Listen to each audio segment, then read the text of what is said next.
Hello students, welcome to my YouTube channel. आज की date है 15 फरवरी एंड 15 फरवरी के द हिंदू न्यूज़पेपर को हम अभी डिस्कस कर रहे हैं।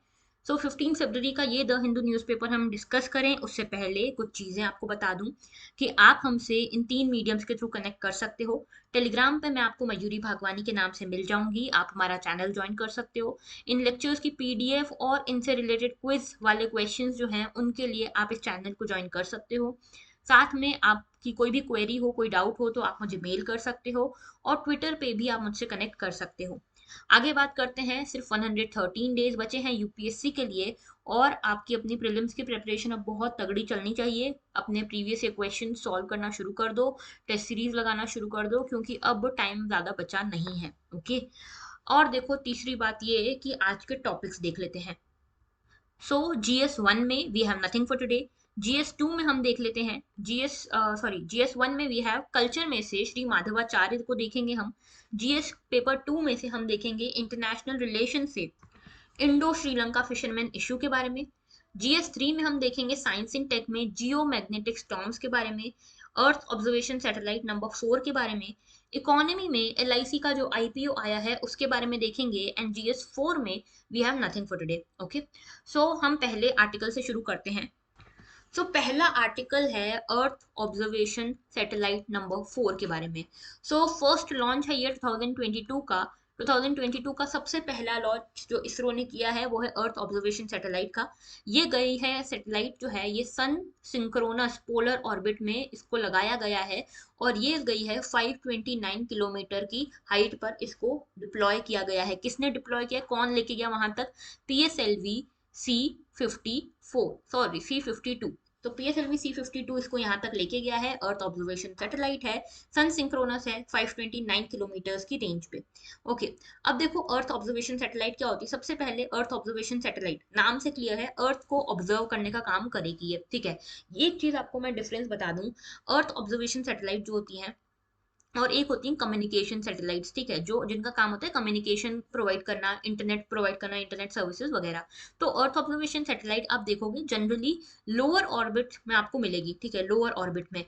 जैसे कि ये जो है 529 किलोमीटर्स पे है बस, तो ये लोअर ऑर्बिट में मिलेगी। इसको आप PSLV के थ्रू यहाँ तक पहुंचा सकते हो। कम्युनिकेशन सैटेलाइट आप देखोगे कि हायर हाइट पे हमको हायर हाइट पे इसको डिप्लॉय करना पड़ता है, मतलब कि ये हायर ऑर्बिट्स में आपको देखने को मिलेगी। लगभग 36,000 किलोमीटर की हाइट होती है, इस हाइट पे जाके इसको डिप्लॉय किया जाता है।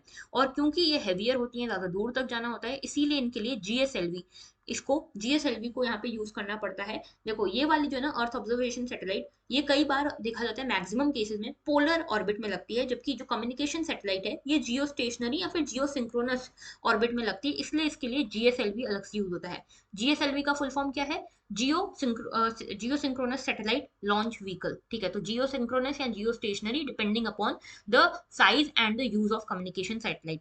अभी हम बात कर रहे हैं अर्थ ऑब्जर्वेशन सैटेलाइट की। देखो यहाँ पे फोर्थ नंबर की अर्थ ऑब्जर्वेशन सैटेलाइट गई है और ये 2022 का पहला सैटेलाइट लॉन्च है। इसके साथ दो और सैटेलाइट्स गई, एक थी इंस्पायर सैट 1 और एक थी INS-2TD, ठीक है। इन दोनों को लेके कौन गया है? इन तीनों को PSLV C52 रॉकेट लेकर गया है। अब इस लॉन्च की डिटेल्स के बारे में बात कर लेते हैं। PSLV की 54th लॉन्च था ये, ठीक है, PSLV का 54th लॉन्च था। 18 मिनट्स में ये ऊपर तक पहुंच गया था ऑर्बिट तक, और 18 मिनट्स के बाद इसने तीनों सैटेलाइट को अपने अपने इंटेंडेड ऑर्बिट में यहाँ पे इंजेक्ट कर दिया था। इसके अलावा जो प्राइमरी सैटेलाइट, जो सबसे इंपॉर्टेंट सैटेलाइट गया है वो है EOS-04, यानी कि अर्थ ऑब्जर्वेशन सैटेलाइट नंबर 4। सन सिंक्रोनस ऑर्बिट में इसको लगाया गया है 529 किलोमीटर ऊपर। अब देखो ये वैसे तो मैं डिस्कस कर चुकी हूँ ऑलरेडी, लेकिन फिर भी मान लो ये जो गोला दिख रहा है ये आपको, ये अर्थ है, ठीक है, और ये इक्वेटर है इसका। ये जो है इक्वेटर के आसपास जो ये वाला जो है ऑर्बिट, ये वाला ऑर्बिट, इसको आप जियो सिंक्रोनस जियो स्टेशनरी के फॉर्म में हम स्टडी कर सकते हैं। इसको इक्वेटोरियल ऑर्बिट कहते हैं। और ये जो थोड़ा सा इंक्लाइंड है, ये कितना डिग्री पे इंक्लाइंड है? 23.5 डिग्री के इंक्लाइंड है ये, इसको हम इंक्लाइंड ऑर्बिट कहते हैं। लेकिन ये वाला जो सैटेलाइट गया ना, ये अर्थ ऑब्जर्वेशन सैटेलाइट, ये पोलर ऑर्बिट में गया है। ये है, जैसे देखो ये नॉर्थ पोल से साउथ पोल के बीच में जो ऑर्बिट है ना, इसको कहते हैं पोलर ऑर्बिट। इसमें सन सिंक्रोनस होने का क्या मतलब है? सन सिंक्रोनस होने का मतलब है कि जो ऑर्बिट है ना, जो ऑर्बिट है या फिर जो सैटेलाइट रहेगी, हमेशा सन के साथ उसका एक फिक्स्ड एंगल रहेगा, ठीक है। इसीलिए आप देखोगे कहीं पे भी, जैसे मान लो यहाँ पे इंग्लैंड है, इंग्लैंड से अगर वो सैटेलाइट इंग्लैंड के ऊपर है, तो हमेशा एक पर्टिकुलर टाइम पे ही, दिन के एक पर्टिकुलर टाइम पे ही ये इंग्लैंड के ऊपर रहेगी, ठीक है। तो सन के साथ सिंक्रोनाइज्ड रहती है, सन जिस हिसाब से चलता है उसी हिसाब से ये सैटेलाइट भी चलती है, इसीलिए पर्टिकुलर टाइम पे ही आप देखोगे कि ये सैटेलाइट किसी भी पोजीशन के ऊपर आएगी, ठीक है। Earth observation satellite radar imaging satellite है, 1710 kg इसका वेट है, 10 साल की इसकी लाइफ है। इसमें मेजरली क्या करना है, अर्थ को ऑब्जर्व करना है ऊपर से, हाई क्वालिटी इमेजेस लेके भेजना है। कई सारी एप्लीकेशन में यूज होगा इसका, agriculture, forestry, plantation, soil moisture, hydrology, flood mapping etcetera के लिए। इंस्पायर सेट इसके साथ गई है। इंस्पायर सेट बेसिकली एक स्टूडेंट सैटेलाइट है, 1 साल का इसका काम है यहाँ पे।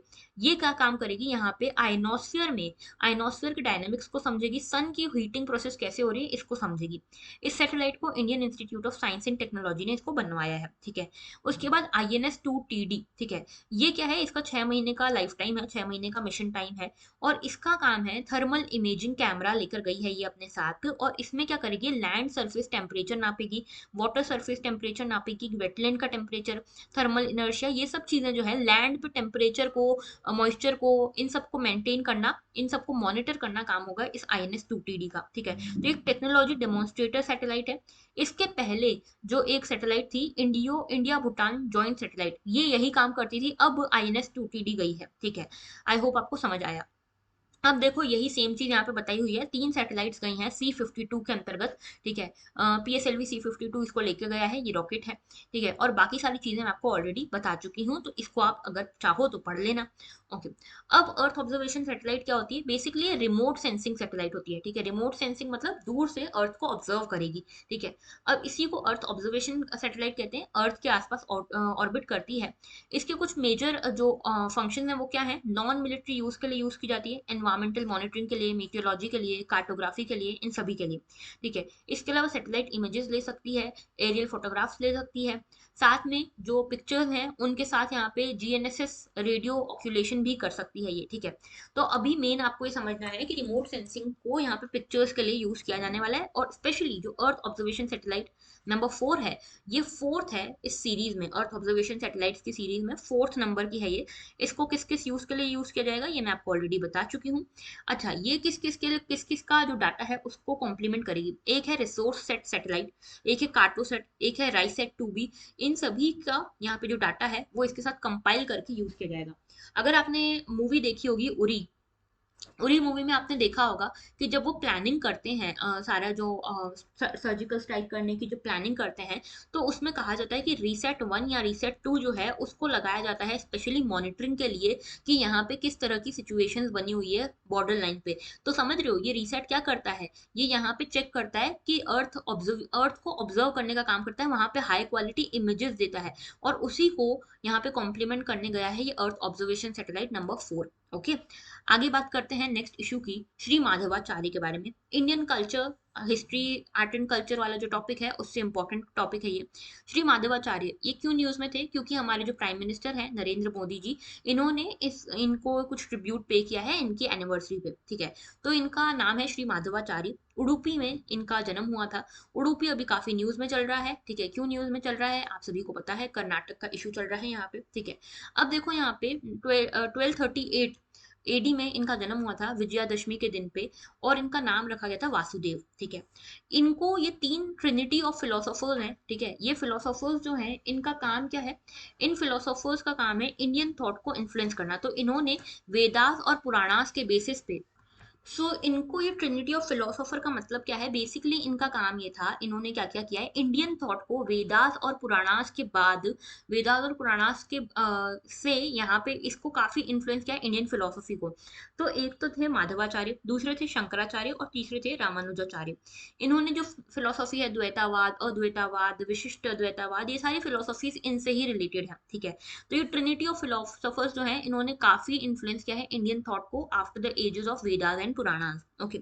इसके अलावा यहाँ पे इन्होंने फिलोसफी दी है द्वैतावाद की, द्वैतावाद यानी कि डुअलिज्म की।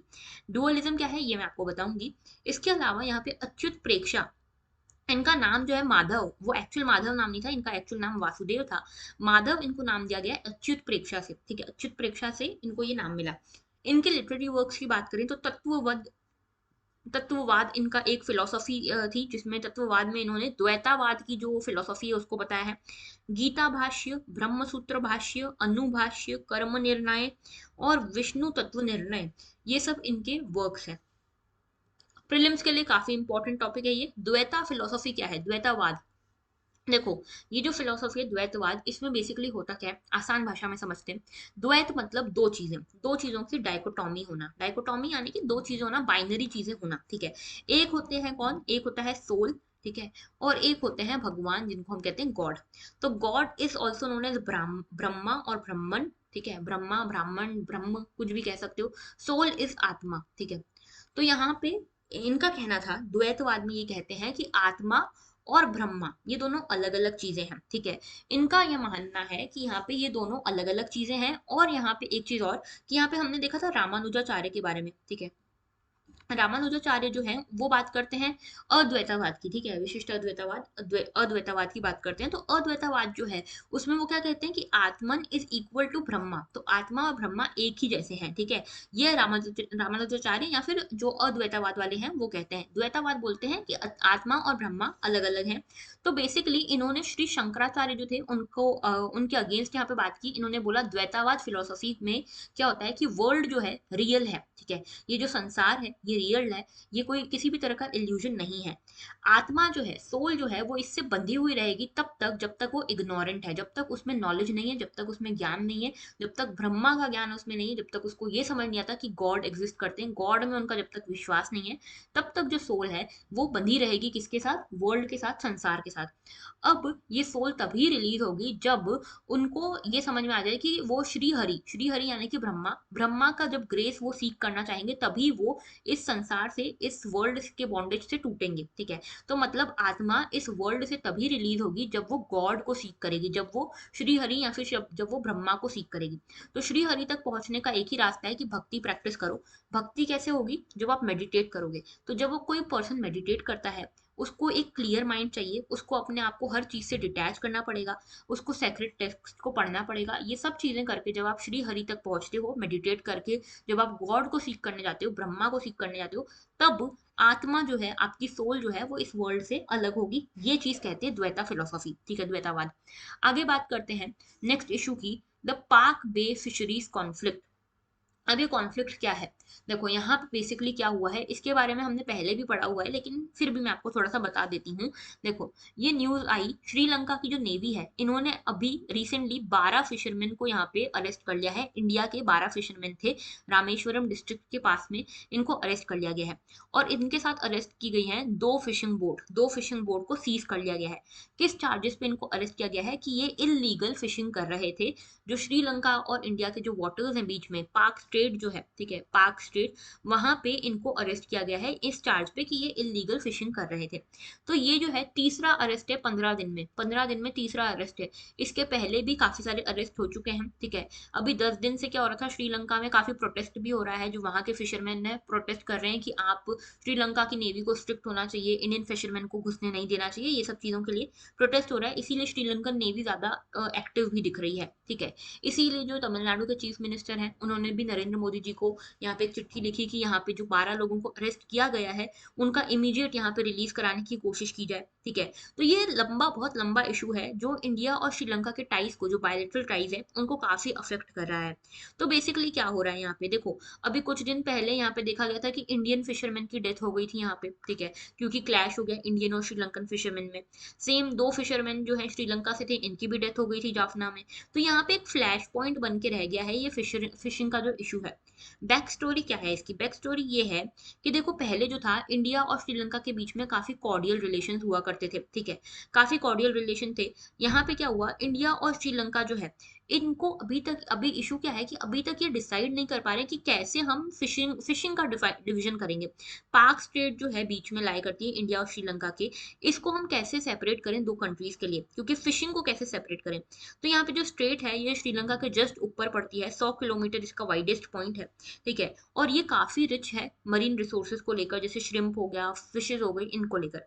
तो इंडिया और श्रीलंका ने अल्टीमेटली डिसाइड किया कि स्ट्रेट को हम डिवाइड करेंगे, पाक स्ट्रेट को, और 1974 में एक लाइन बनी यहाँ पे जिसका नाम है Indian international maritime boundary line, ठीक है, इंटरनेशनल मैरीटाइम बाउंड्री लाइन इसका नाम है। इसके बाद भी यहाँ पे इसको इतना ज़्यादा फॉलो किया जाने लगा नहीं। यहाँ पे इलीगल फिशिंग एक्टिविटीज़ होने लगी दोनों ही साइड से, स्पेशली ज़्यादा फिशिंग एक्टिविटीज़ जो इलीगल थी वो इंडियन फिशरमैन की साइड से थी। अब ये हो क्यों रहा है, क्यों कॉन्फ्लिक्ट इतना बड़ा हो गया है? तो देखो, मेन कंटेंशन ये नहीं है कि फिशरमैन यहाँ पे किसकी टेरिटोरियल राइट्स कितने हैं, ये नहीं है कि इंडिया का कितना पानी है, श्रीलंका का कितना पानी है, टेरिटोरियल राइट्स किसके कितने हैं, ये इशू नहीं है। यहाँ पे इशू है लाइवलीहुड का, ठीक है, लाइवलीहुड का इशू है। यहाँ पे जो तमिलनाडु के फिशरमैन है उनके पास भी यहाँ पे फिशेज ज्यादा है नहीं कलेक्ट करने को इंडियन वाटर्स में, और जो श्रीलंकन फिशरमैन है उनके लिए बचती नहीं है फिशेज, क्योंकि जो इंडियन फिशरमैन है वो यहाँ से ले जाते हैं फिशेज को। तो पूरा जो इशू है वो लाइवलीहुड का है। अब यहाँ पे जो सबसे बड़ा कंटेंशन है वो है बॉटम ट्रॉलिंग का। बॉटम ट्रॉलिंग क्या होती है एक बार मैं आपको दिखा देती हूँ। ये देखो, ये जो है मैकेनाइज्ड बोट्स है। मैकेनाइज्ड बोट्स में फिशरमैन जाते हैं और यहाँ पे इस तरह से, ये वाला जो पिक्चर देख रहे हो ना, इस तरह से नेट फेंकते हैं अंदर। अभी क्या होता है, मैकेनाइज्ड तरीके से ट्रॉलिंग होती है, मतलब कि ये इतना लंबा नेट फेंकते हैं और यहाँ से जो आता है सबको निकाल लेते हैं फिशेस को। अब इसके साथ कई सारे बाई कैच भी आ जाता है साथ में। बाई कैच का मतलब क्या होता है? बाई कैच का मतलब होता है जो अनडिजायर्ड चीजें थी, जैसे कुछ ऐसी फिशेज आ जाती हैं जिनका कोई मतलब नहीं है, जो अनमार्केटेबल फिशेज हैं, कुछ मरीन मैमल्स निकल आते हैं साथ में, कुछ सी बर्ड्स आ जाती हैं, कुछ बायोडाइवर्सिटी होती है जो फ्लोरा फोना की, सब कुछ यहाँ पे आ जाता है। अब ये तो किसी काम का नहीं है, ऊपर से आपने ये मैमल्स को, अनमार्केटेबल फिश को कलेक्ट कर लिया, अब आपके किसी काम के है नहीं, तो ये लोग क्या करते हैं फिशरमैन, ये वापस सी में छोड़ देते हैं इसको, ठीक है। तो ये बायोडाइवर्सिटी भी खराब हो रही है और यहाँ की जो फिशेज, यहाँ की जो बायो मरीन लाइफ है वो एडवर्सली इफेक्ट हो रही है इस ट्रॉलिंग के कारण, ठीक है। तो इसके काफी ज्यादा नुकसान है, डिप्लीशन हो रहा है बहुत सारे फिशेज का यहाँ पे, ठीक है। अब देखो, थोड़ा सा मैं पीछे का हिस्सा बताऊं आपको, बैकग्राउंड। तो 1950 से 75 के बीच में काफी अच्छे रिलेशन थे। इनफैक्ट आप देखोगे हमारा जो तमिलनाडु है और श्रीलंका का जो नॉर्दर्न हिस्सा है उसमें आपस में जो लोग रहते हैं फिशरमैन, काफी अच्छे रिलेशन शेयर करते हैं, किसी किसी को तो फैमिली रिलेशन, किनशिप रिलेशन भी है, ठीक है। तो यहाँ पे अच्छे रिलेशन थे इनके बीच में, कॉर्डियल रिलेशन थे। बाद में क्या हुआ, 1975 से 83 में कुछ इश्यूज हुए। 1974 में एक आइलैंड हुआ करता था, कच्चा तीवू आइलैंड, ठीक है। कच्चा तीवू आइलैंड जो था, मेजर यहाँ से फिशेस कलेक्ट करते थे इंडियन फिशरमैन, ये इंडिया ने दे दिया श्रीलंका को, ठीक है। उसके बाद यहाँ पे क्या हुआ कि इंडियन फिशरमैन ने यहाँ पे मैकेनाइज्ड ट्रॉलर्स यूज करने स्टार्ट किए। ट्रॉलर यही है, ठीक है। तो मैकेनाइज्ड ट्रॉलर से क्या हुआ, यहाँ पे बाई कैच ज्यादा था, मरीन लाइफ को काफी नुकसान हो रहा था, जिसके कारण फिशेस जो थी उसकी क्वालिटी खराब हो रही थी। अब ये मेजर इशू बना हुआ है हमारा आज के टाइम में, ओके। वापस आते हैं न्यूज आर्टिकल पे, तो देखा गया कि ये जो बॉटम ट्रॉलिंग है इसके कारण सिर्फ फिशेस ही नहीं जा रही, फिशेस के साथ साथ एग्स, यंग फिशेस जो है, मरीन ऑर्गेनिज्म जो है, वो सब भी मर के इनके पास कलेक्ट हो रहे हैं। अब ये क्या करते हैं, वापस फेंक देते हैं सी में, क्योंकि इनके किसी काम के तो है नहीं। तो प्राइमरी कॉन्फ्लिक्ट यहाँ पे तमिलनाडु का जो ट्रॉलर ओनर्स हैं जिनके पास ये मैकेनाइज्ड बोट्स हैं वो, और श्रीलंका के जो ट्रेडिशनल फिशरमैन हैं जिनके पास किसी भी तरह की मैकेनाइज्ड बोट नहीं है, इनके लाइवलीहुड का पूरा इशू है। अब 2009 में क्या हुआ, श्रीलंका के जो सिविल वॉर थी वो खत्म हुई। उसके बाद तो यहाँ पे फिशरमैन जो थे श्रीलंका के, उनको थोड़े बहुत राइट्स मिले फिशेस कलेक्ट करने की, उसके पहले इनके पास प्रॉपर राइट्स भी नहीं थे। तो श्रीलंका के फिशरमैन को लगा कि चलो अब तो बढ़िया है, अब तो हमारे पास राइट्स हैं, तो अब हम जाके पाक स्टेट का जो पानी है वहां से फिशेस को कलेक्ट करेंगे और अपना लाइवलीहुड चलाएंगे। लेकिन उस समय क्या हुआ कि इंडियन फिशरमैन जो थे उन्होंने अपने साइड का जो पानी था, अपने साइड का जो टेरिटरी थी, उसकी सारे फिशेस को एग्जॉस्ट कर लिया था। यहाँ पे हाई यील्डिंग प्रॉफिटेबल मार्केट हुआ करता था फिशिंग का, ठीक है। तो पूरी फिशेज इन्होंने एग्जॉस्ट कर ली, अब इनके पास कुछ बचा नहीं। तो ये गए उस साइड पे, थोड़ा सा जो श्रीलंका का साइड का था थोड़ा पानी, उस साइड पे गए और यहाँ से फिशेज कलेक्ट करना शुरू करी। अब इनके पास काफी मैकेनाइज्ड ट्रॉलर्स थे, ठीक है। इनके पास, इन्होंने क्या किया, जो एफ्लुएंट लोग थे इधर के श्रीलंका तमिलनाडु के वहां से उनसे ट्रॉलर्स रेंट पे ले लिए और ट्रॉलर्स के थ्रू ये फिशिंग करने लगे।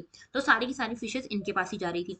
अब ऐसे में क्या हुआ कि तमिलनाडु की कम्युनिटी तो प्रॉस्पेरस हो रही थी, लेकिन जो श्रीलंका के फिशरमैन हैं उनमें काफी ज्यादा गुस्सा बढ़ने लगा, उनको काफी लॉसेस होने लगी, काफी डिस्ट्रक्शन होने लगा उनकी बोट्स का।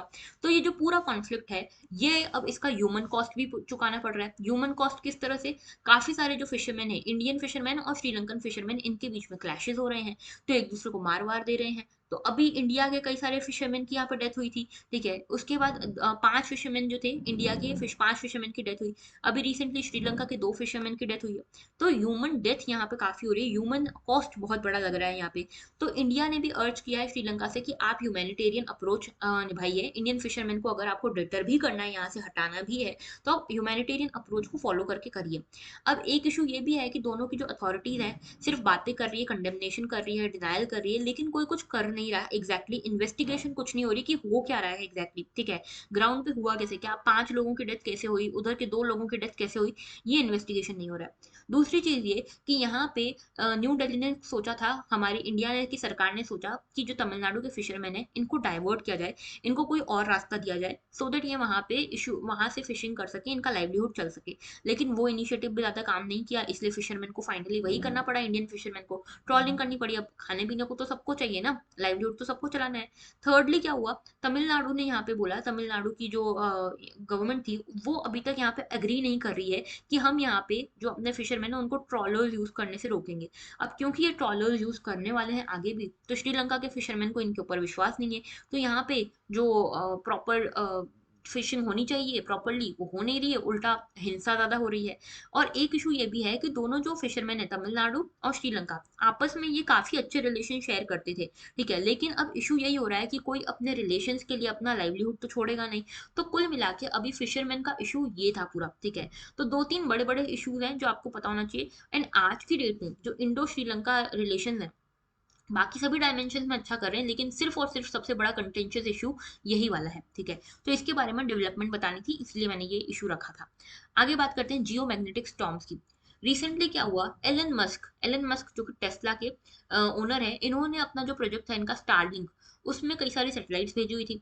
तो 40 सैटेलाइट्स जो अभी रिसेंटली ही लॉन्च हुई थी, उनको जियो मैग्नेटिक स्टॉर्म के अंतर्गत ये सारी की सारी डिसरप्ट हो गई, सारी की सारी वेस्ट हो गई, ठीक है। तो ये जो सैटेलाइट्स थी, इन्होंने कोई भी स्पेस डेब्रिस छोड़ी नहीं, क्योंकि ये सैटेलाइट्स ऐसी बनाई गई थी कि जैसे ही ये डिसरप्ट होती हैं या फिर जैसे ही इनका काम बंद हो जाता है, ऑब्सोलीट हो जाती हैं, वैसे ही ये एक तो जल जाएंगी और फिर अर्थ के एटमॉस्फेयर में आके पूरी तरह से जल के ही खत्म हो जाएंगी, ठीक है। मतलब अर्थ तक भी नहीं पहुंचेगा कुछ, इस तरह से डिजाइन की गई थी। तो हमारे लिए इंपॉर्टेंट है जियो मैग्नेटिक स्टॉर्म है क्या। जियो मैग्नेटिक स्टॉर्म का मतलब ऐसा है कि जो सोलर फ्लेयर्स हैं, ठीक है, सन की जो फ्लेयर्स हैं वो कुछ हद तक एटमॉस्फेयर में फैलती हैं, यूनिवर्स में फैलती हैं।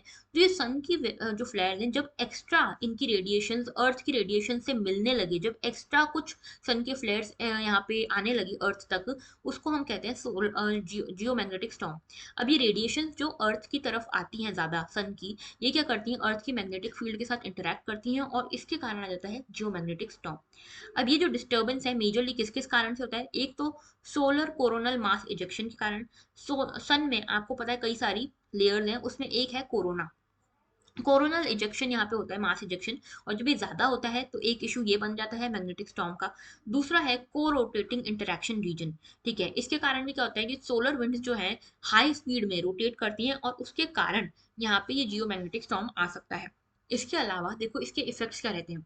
आपने मूवी देखी होगी कोई मिल गया, उसमें क्या होता है जब सैटेलाइट उनकी लॉन्च होती है, जब नीचे आता है उनका स्पेस शटल एलियंस का, तो सारी लाइट्स वगैरह ब्लिंक होने लग जाती हैं, कम्युनिकेशन नेटवर्क सारे खराब हो जाते हैं। सेम चीज यहाँ पे होती है जियो मैग्नेटिक स्टॉर्म में, ठीक है। क्या होता है कि यहाँ पे ऑरोराज अपीयर होने लगते हैं, जो हायर लेटीट्यूड्स पे वैसे ऑरोराज मिलते हैं। आप देखोगे कनाडा यूएस में या फिर ऑस्ट्रेलिया में आपको ऑरोरा दिखेंगे, ये बहुत हाई लेटीट्यूड पे मिलते हैं।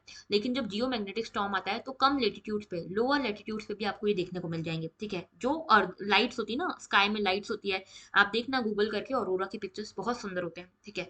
उसके बाद कम्युनिकेशन सिस्टम सारे डिस्टर्ब हो जाते हैं। उसके अलावा जो भी कम्युनिकेशन नेटवर्क हमारे अर्थ पे हैं वो सब डिस्टर्ब हो जाते हैं हाई रेडिएशन के कारण। अब जियो मैग्नेटिक स्टॉर्म के कुछ क्लासिफिकेशन होते हैं, जैसे कि G1 जो सेफेस्ट लेवल है और G5 जो मोस्ट एक्सट्रीम लेवल है। G1 में क्या होता है, थोड़े बहुत वीक फ्लक्चुएशन होते हैं पावर ग्रिड्स में, ठीक है, कभी कभी पावर आती जाती रहती है, वोल्टेजेस में थोड़ा बहुत फर्क पड़ सकता है, ठीक है। सैटेलाइट ऑपरेशन पे थोड़ा बहुत माइनर इम्पैक्ट्स पड़ जाते हैं। नॉर्दर्न एंड सदर्न लाइट्स आपको दिखने लगती है। ये सारी जो है नॉर्दर्न एंड सदर्न लाइट्स क्या है, ये ऑरोराज ही है, ठीक है, ऑरोरा लाइट्स आपको देखने को मिलती हैं यहाँ पे।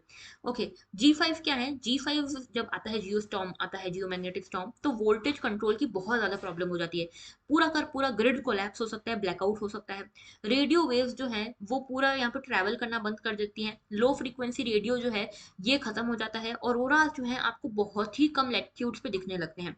तो ये पूरा यहाँ पे होता है जियो स्टॉर्म्स का, जियो मैग्नेटिक स्टॉर्म्स का इम्पैक्ट। G1 जो है सबसे सेफेस्ट है, G5 जो है सबसे एक्सट्रीम है। ओके, आगे बात करते हैं नेक्स्ट इशू की, LIC रोड टू IPO।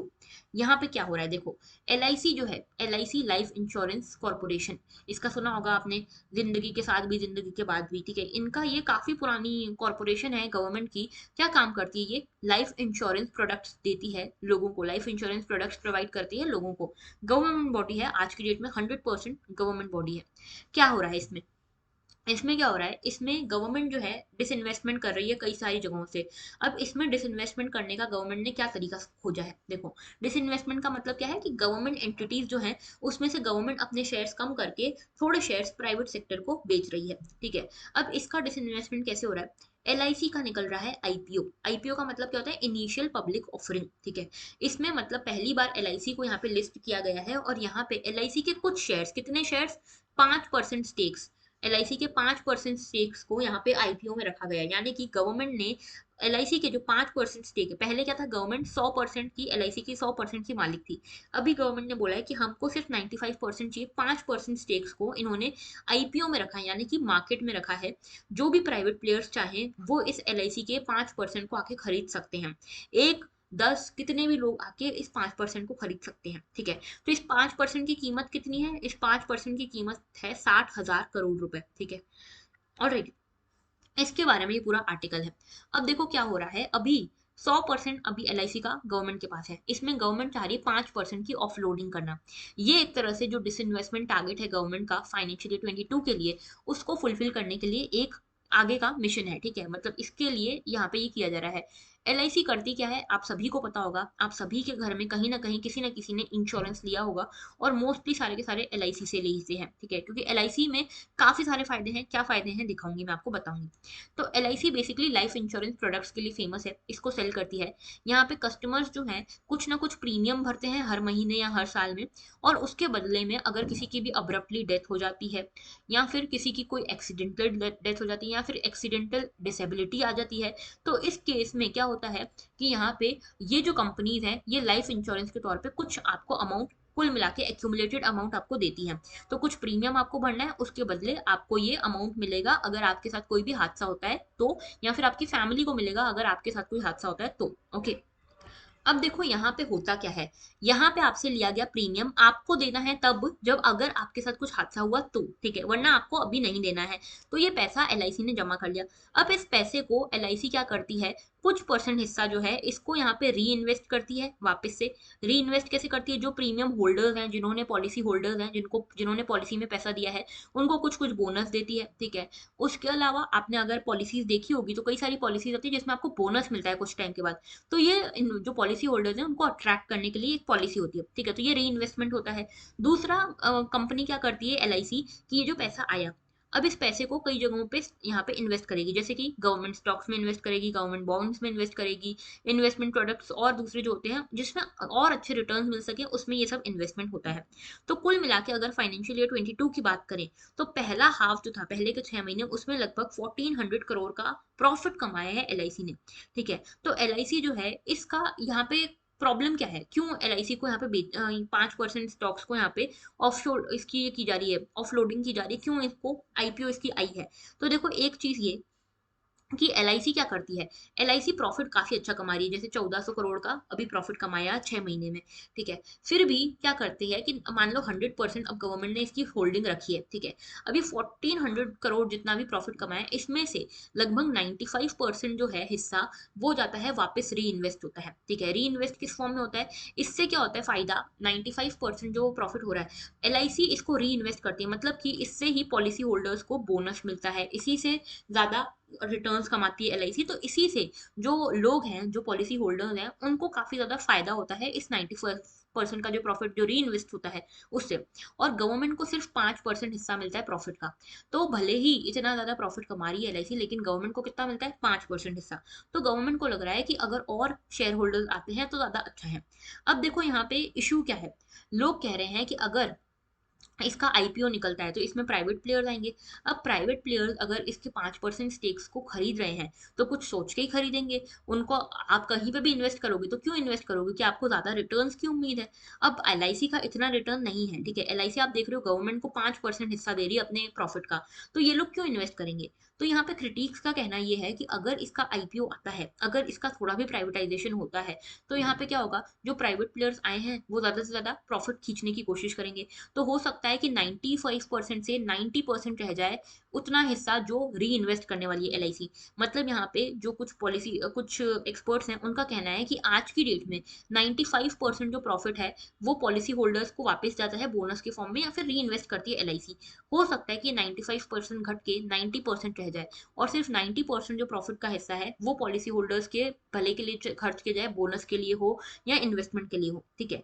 बाकी हो सकता है कि 10% हिस्सा जो है प्रॉफिट का वो खींच ले प्राइवेट ओनर और गवर्नमेंट, ठीक है। तो ये हो सकता है। तो इससे क्या होगा, नुकसान किसको होगा? लोगों को होगा, पब्लिक को होगा। और पब्लिक ज्यादा भरोसा एलआईसी पे इसलिए करती है क्योंकि देखो एलआईसी में रिटर्न्स बहुत ज्यादा नहीं है।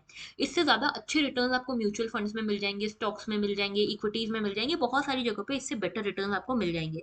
लेकिन फिर भी लोग एलआईसी में इसलिए इन्वेस्ट करते हैं क्योंकि एलआईसी जो है ट्रस्ट है एलआईसी पे लोगों को। क्यों? क्योंकि गवर्नमेंट बॉडी है। ये है कि चलो अब कम रिटर्न्स मिले लेकिन मिलेंगे पक्का, जितने भी हैं मिलेंगे पक्का। डिफॉल्ट नहीं करेगी ये कंपनी, ठीक है, क्योंकि गवर्नमेंट की बॉडी है। तो इसीलिए एक सॉवरेन प्रॉफिट का जो इशू है, लोगों को जो भरोसा है इसके ऊपर, वो मेन इशू है, ठीक है। तो इसीलिए लोग यहाँ पे इन्वेस्ट करते थे। अब अगर लोगों को लगेगा कि यार हमको तो प्रॉफिट ही कम मिल रहा है, पहले 95% मिल रहा था बोनस, अभी सिर्फ 90% प्रॉफिट जो है एलआईसी का वो हमारे ऊपर इन्वेस्ट हो रहा है, तो यहाँ पे थोड़ी सी अट्रैक्टिवनेस का इशू होगा, ठीक है, लोगों को फायदा कम होगा। दूसरा चीज ये कि जो लोग इस पे सॉवरेन गारंटी के नाम से भरोसा करते हैं, उनके लिए एक प्रॉपर सेफ्टी नेट बनता है ये, ठीक है। देखो क्योंकि क्या है, इंडिया में जो लोग हैं, जो आप देखोगे सीनियर सिटीजन अच्छे हैं, सीनियर सिटीजन का जो अमाउंट है अच्छा है हमारे यहाँ पे देश में, और उतने ज्यादा सोशल बेनिफिट्स मिले नहीं हुए हैं। ऐसे में अगर सॉवरेन गारंटी मिल रही तो हर कोई यहाँ पे लेना पसंद करता है, ठीक है। तो एक तो ट्रस्ट का इशू है। दूसरी चीज यहाँ पे ये भी कह रहे हैं कि यहाँ पे प्रॉफिट कम हो जाएगा, हो सकता है कि पॉलिसी होल्डर की जो रिटर्न है उनको हिट पड़े, ठीक है। लेकिन कुछ लोग ये भी कहते हैं, जो सपोर्ट करते हैं इसको, वो कह रहे हैं कि ऐसा नहीं होगा। ऐसा क्यों नहीं होगा? पहला कारण ये कि यहाँ पे अगर प्राइवेट पार्टिसिपेशन हो जाता है तो क्या होगा कि प्राइवेट पार्टिसिपेशन होगा तो इफिशियंसी भी तो बढ़ेगी, ठीक है। इफिशियंसी भी बढ़ेगी। आज की डेट में सिर्फ गवर्नमेंट होल्डिंग्स में, गवर्नमेंट बॉन्ड्स में एलआईसी पैसा लगाता है, ठीक है। लेकिन हो सकता है कि प्राइवेट आने के बाद, प्राइवेटाइजेशन होने के बाद, गवर्नमेंट सेक्टर की जगह और भी प्राइवेट सेक्टर में भी एलआईसी पैसा लगाए, जिससे और ज्यादा रिटर्न आ सके। तो यहाँ पे कंपटीशन बढ़ेगा, ज्यादा रिटर्न्स अगर एलआईसी को मिलेंगे तो हो सकता है कि जो पॉलिसी होल्डर्स हैं उनके पास भी ज्यादा रिटर्न्स जाए, तो रिटर्न्स तो सब में डिवाइड होंगे ना फिर। मान लो कभी हो जाता है कि हो सकता है कि 10% जो है प्रॉफिट एलआईसी का वो मांग ले प्राइवेट और गवर्नमेंट, ठीक है। अभी 95% एलआईसी रखती है, 5% गवर्नमेंट को देती है। हो सकता है कि बाद में ऐसा हो कि 90% एलआईसी रखे और 10% गवर्नमेंट और प्राइवेट स्टेक होल्डर्स को दे। लेकिन ये 90% भी तो बढ़ेगा क्योंकि इफिशियंसी बढ़ेगी, ये चीज कह रहा है एक सेक्टर। दूसरा सेक्टर, ये भी एक पॉजिटिव पॉइंट ये भी है कि अभी क्या होता है कि गवर्नमेंट इसको यूज करती है, गवर्नमेंट जो एलआईसी है इसको ऐसा as a piggy bank use करती है, पिगी बैंक, ठीक है।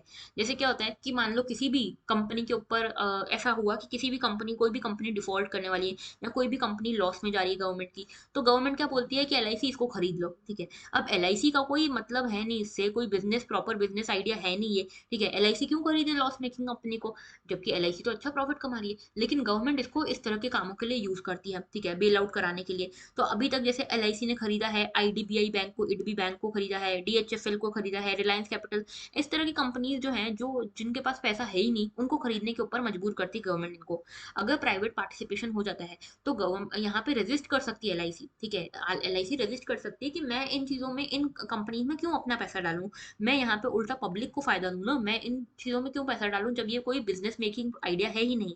तो यहाँ पे लार्जर शेयर फिर पब्लिक के पास आएगा, मतलब पब्लिक यहाँ पे एक्सट्रीम जो एंड जो अल्टीमेट बेनिफिशियरी होगा वो पब्लिक ही होगी, ये भी कुछ सेक्शंस का कहना है। तो यहाँ पे हमने देखा अगर एलआईसी की लिस्टिंग होती है आईपीओ में तो उसके पॉजिटिव्स क्या है, नेगेटिव्स क्या है। ये थोड़ा सा इशू था इकोनॉमी से रिलेटेड, इसीलिए आपको थोड़ा बहुत पता होना चाहिए। And that was all. आज थोड़ा सा हमारा लेट हो गया session, why? Because there were some personal issues, personal कुछ चीज़ें थी। मैं आज ही मासी बनी तो इसीलिए थोड़ा सा डिले हो गया इन सभी चीज़ों में। So that was all. आप लोगों का कल से वापस सही टाइम पे चलेगा। सो अगर आपको कोई भी डाउट हो तो आप कमेंट सेक्शन में कमेंट कर सकते हैं, मेल कर सकते हैं, या फिर टेलीग्राम तो है ही। इसकी जो पीडीएफ है ये मैं टेलीग्राम चैनल पे पोस्ट कर रही हूँ। And that was all. Thank you for watching, have a very good day.